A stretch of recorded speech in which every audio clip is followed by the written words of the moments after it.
What's up everyone, Danny Lyon back with another CSR2 video. Today we are checking out the McLaren P1s. Every one of the P1s is almost identical. They drive exactly the same and the tunes are only very slightly different. So if you look in the pinned comment, I will have the tune for each one of these in the pinned comment. I think there's 4 different ones. So we're going to show you how to do a stage 5 shift and tune, a stage 6 shift and tune. Again, they all drive identical. And I'm also going to explain to you guys why this car brings many grown men to tears and makes them wish they had never even existed after trying to drive this horrible car that was probably spawned straight from the depths of hell. But anyways, let's start off with the maxed out stage 6 horrible shift and tune. Oh god, we gotta do this, don't we? Alright, so to tune it on the Pebble Beach version, put your nitrous to 558 and 5.1. Any other P1 of the game, move your nitrous all the way to the right. This is the only one that has the nitrous over here at 558 and 5.1. Final drive, 3.28. Some of the other ones will be more like 309 to 319. I will put in the pinned comment the transmission time for each one of these. And they're pretty much all very similar, but they're all just a little bit different. And then tires always go at 8 PSI on all of these. So the tunes on all of the P1s are pretty much almost identical. This one has a dyno of a 7.564. And this is what makes this car such an unbelievable, horrible disaster of a nightmare to drive is the shift pattern. Huge shout out to YouTuber Nitro for CSR. This video is made possible by him. Thank you, Nitro. Remember, every one of these is going to shift the same way, and it is awful. It is awful. It is awful. So this is what we're going to do. 3, 2, 1...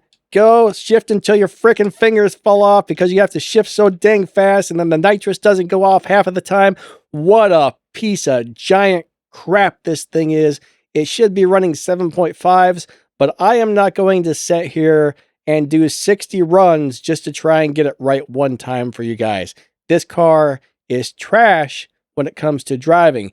These cars are beautiful, but they are absolutely horrible to drive. They have come straight from hell. They are the worst of the worst and the most of the terriblest of the terrible.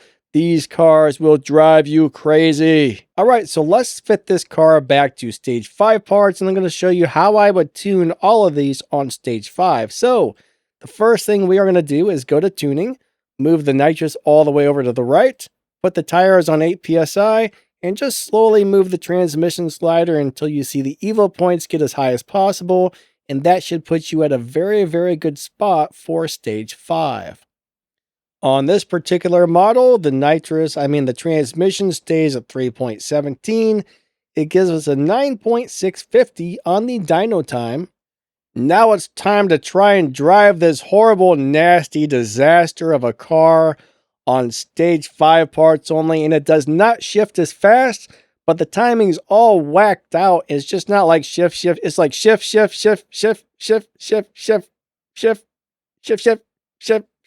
Like the shift timing is terrible. It's like this: 3, 2, 1, go. Synchronize that, shift. And it's nowhere near as unpleasant to drive on stage 5. But the timing is still wacky and it still sucks and I still hate it. And again, I'm not going to sit here and do a whole bunch of runs on this horrible thing just to get a good time. There we got a 9.819. Now I know the big question is, does this horrible nightmare of a car have a live racing setup? Well, if you put the tires on stage 3, the transmission on stage 4, the nitrous on stage 3, put the nitrous all the way to the right, the final drive at 2.0, and the tires at 8 PSI with a dynamo time of 25,571. This is guaranteed to lose every live race you ever race. So the answer is no, this does not have a good live racing setup. Now, however, if you put the transmission slider all the way to the right instead of all the way to the left, it might run just a little bit faster and give you like 200 or 300 EVO. But it's still going to be a horrible piece of crap. All right, there we have it. I never wanted to have to make a video for this horrible car, but I finally Had to do it. Oh God. Oh, it was the worst. But if you liked this video, don't forget to hit the subscribe button and the like button. Thank you so much. Have a good day.